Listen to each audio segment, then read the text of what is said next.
NASCAR on Fox and Daytona pay tribute to the man in black, Dale Earnhardt, on this, the third lap of the race.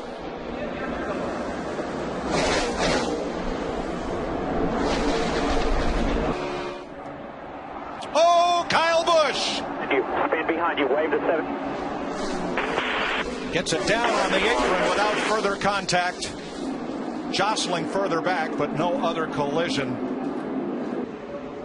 There's Harvick's car going to the garage. You know, Larry and Mike, I'm almost thinking, I know there's smoke and it's probably pretty hard to see, but Trevor Bayne is right on him. I think he was afraid to slow down too quickly, afraid that Trevor might turn him around. So I think it was a combination of smoke and then somebody right on his back bumper.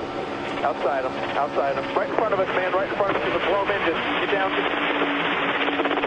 Push. Trouble, turn 3. Big wreck. Brian Keselowski, David Rudiman, Michael Waltrip, Matt Kenseth, big wreck. Half the field. I see about 3 of the Hendrick cars there that's involved. Mark Martin is there. I see him. There's a Biffle. Jimmy Johnson's laying over there. There's a 24 car. Looks pretty bad. Brian Vickers limping around. Well, there's not a whole lot to see. Michael just got into the back of the... Tony Stewart did the same thing to Michael in the Bud shootout.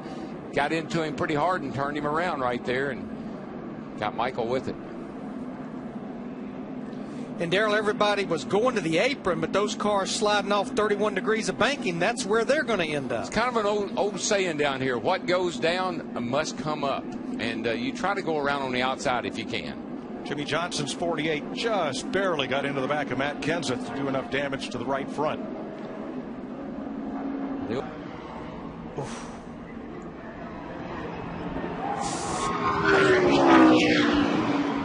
Sure glad they put that safer barrier down along that inside wall there, because we've had a lot of people get into it. Hard hit. Travis Kvapil is the car behind. And this is the second caution in a row, watching from our Fox Exmo extreme slow motion cam, where we've had one car trying to help another and instead taking them out of the race. Yeah, that's actually teammates right there. Robert Richardson and the other car that got into the back of him.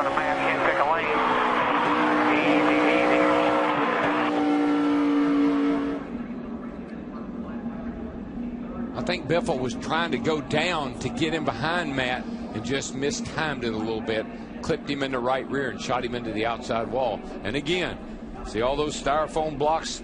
That's the safer barrier. Man, that is the greatest thing since interliners and tires. Top of your screen, here they come off turn 4. Well, I think you got to remember something too about that 16 car. It's been wrecked once. And so it's not handling all that great, and Montoya just got into the back of him. And, you know, Larry, one thing, and Mike, these guys have been so complimentary of each other. Oh, it wasn't his fault. Just racing. Look at that yellow car of Kurt Busch dive to the inside and escape down pit road, as does Ryan Newman. So much of that has to do with this fresh asphalt. It has a ton of grip. You can turn that car just dead left straight down pit road.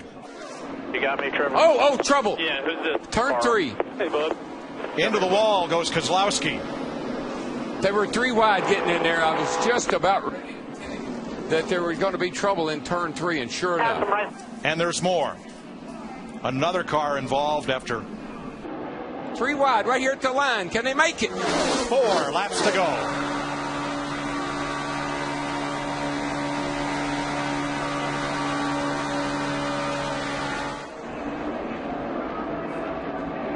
The 33 of Boyer, the 18 of Kyle Busch, they're blocked. They can't go anywhere right now because they're 3 wide in front of them. 6 times a driver has scored his first sprint. Oh! Smith gets turned in front of Boyer and Newman and Hamlin. Keep coming. Caution's out now. Wave them off. That's because Smith got a little bit of a gap between he and Busch slammed into him. Bam. Regan Smith turned in front of Boyer and Newman. Nowhere to go. Kyle Busch got some damage as well, left front fender. Let's ride through this with Dale Earnhardt Jr. Green flag. Perfect. Good hesitation. Now if they can get hooked up and push. And Tony timed it a little better.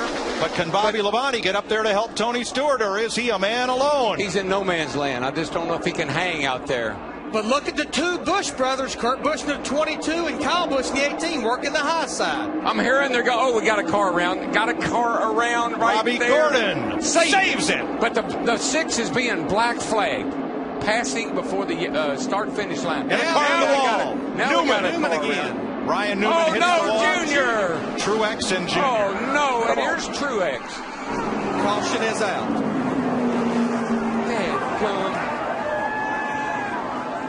Caution is out there, yeah. Watch the 6 of David Reagan. He is the leader right there on the outside. He must maintain lane position to the start-finish line for this to be a legal start. When he changes lanes, he has violated NASCAR procedure, and he'll get a black flag.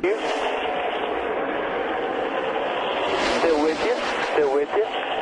Bottom.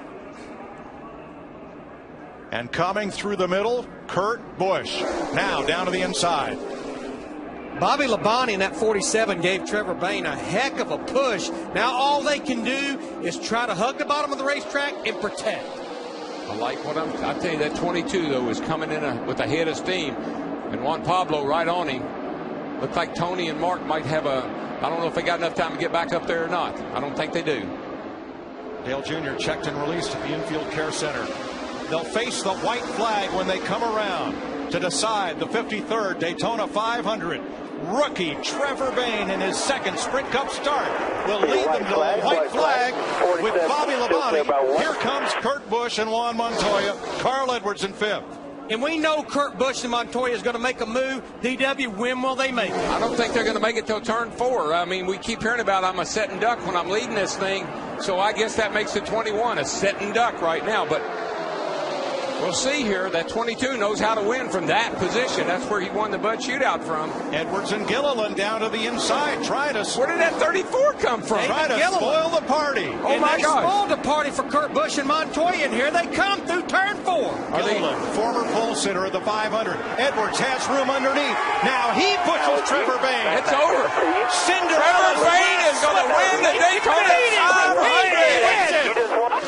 Unbelievable. Happy birthday, Trevor Bayne, 20 years old. Are you kidding me?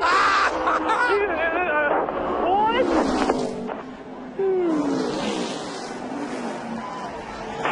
I mean, if you want to go out in the grass, you can do that too.